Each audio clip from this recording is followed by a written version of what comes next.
Hello everyone, my name is Komal and this is the Criminal Bloom.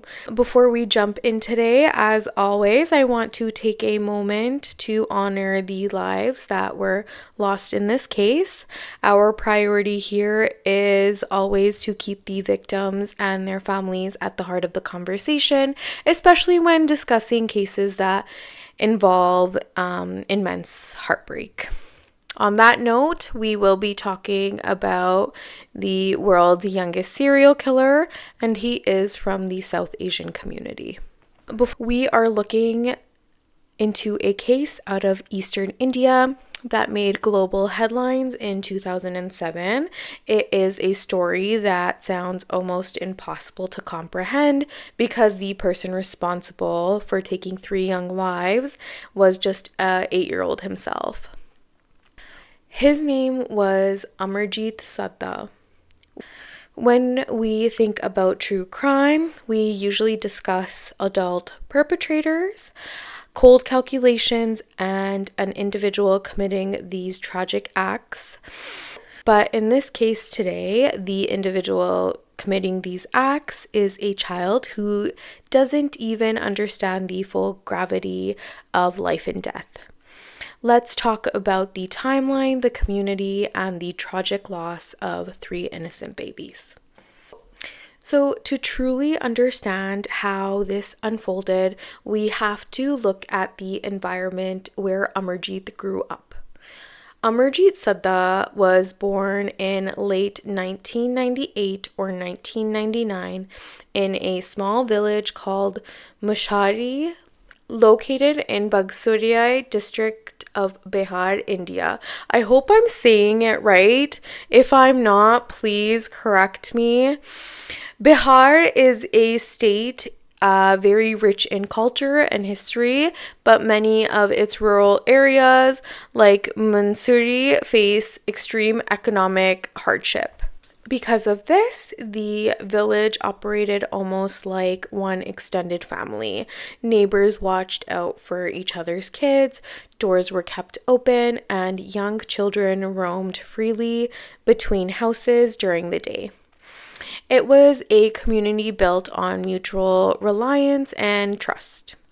For the first few years of his life, Amarjeet was viewed as a very quiet, almost withdrawn boy. People described him as shy, but behind closed doors, subtle warning signs were beginning to surface that no one in the village was equipped to recognize. In late 2006, when Amarjeet was around 7 years old, the first tragic incident occurred. I'm not sure about the exact ages of these kiddos. Research shows that this is what it is. His cousin was around 9 months old, but some early reports listed her as 6 months old when she tragically passed away.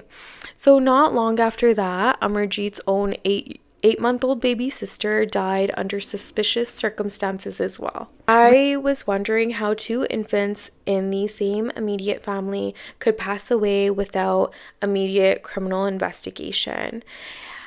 In impoverished rural regions with very limited access to medical care, infant mortality rates are sadly higher, and deaths are often attributed to sudden illnesses. However, in this case, rumors quickly began circulating among relatives. People had started to notice Amarjeet had been left alone with both infants right before they had died. According to a local leader report, Amarjeet actually confessed to a family member that he had harmed the babies. Why were the police not called right away? In many close-knit, impoverished communities, there is a deep fear of social stigma and law enforcement involvement. His family believed that this was a private, tragic family issue, something abnormal that they could handle internally within themselves. They genuinely believed he was a deeply troubled child who could be kept under a watchful eye, or that he would just simply grow out of it.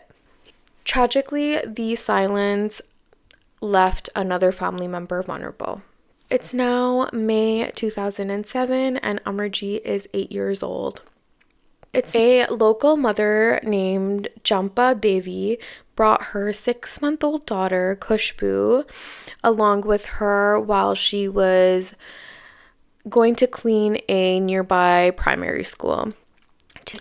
Jampa laid her baby down in a blanket in a quiet and shaded spot inside the school building while she was finishing her chores, and she was also checking on her continuously.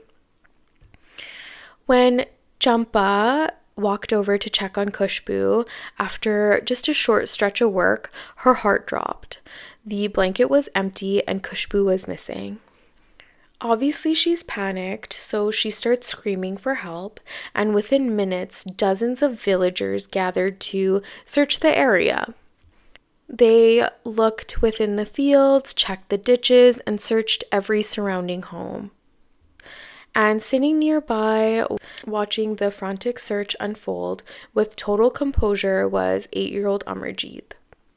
When local police arrived and began asking questions, Amarjeet didn't try to run or hide.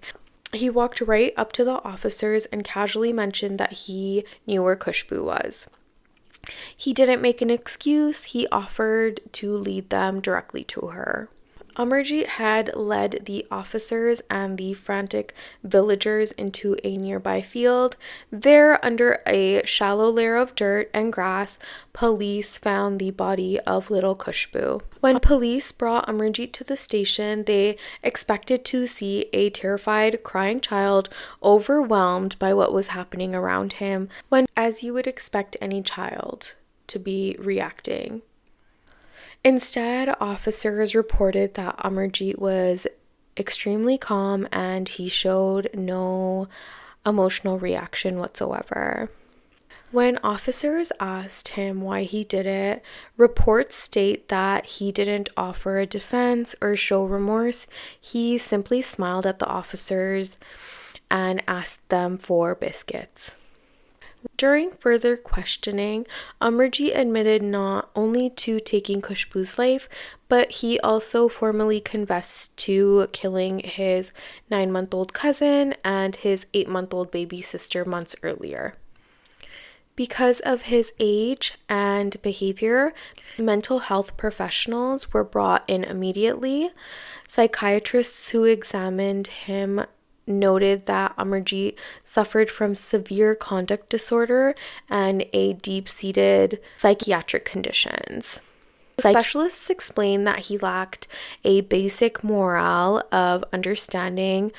He didn't understand right versus wrong and didn't truly grasp the permanence of death. This case put the Indian judicial system in an unprecedented position. Under India's Juvenile Justice Act, children under the age of 10 are considered legally incapable of forming criminal intent. Because of this, they cannot be held criminally responsible or sentenced to adult prison.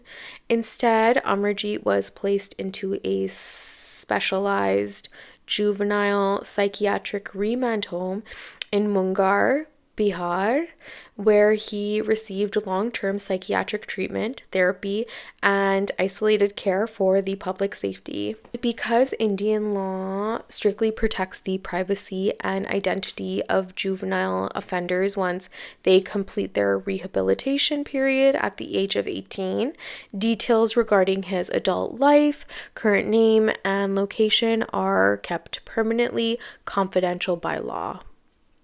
Cases like this leave us with really difficult, heavy questions about mental health support in underprivileged communities, early intervention, and how legal systems must balance justice with severe childhood psychiatric illness. I would love to hear your thoughts down in the comments. Please remember to keep the conversation respectful towards the victims and their families. If you appreciate victim focused true crime and storytelling, be sure to hit the like button and subscribe to The Criminal Bloom. Thank you so much for spending your time with me today, and take care of yourselves, stay safe, and I will see you in the next episode.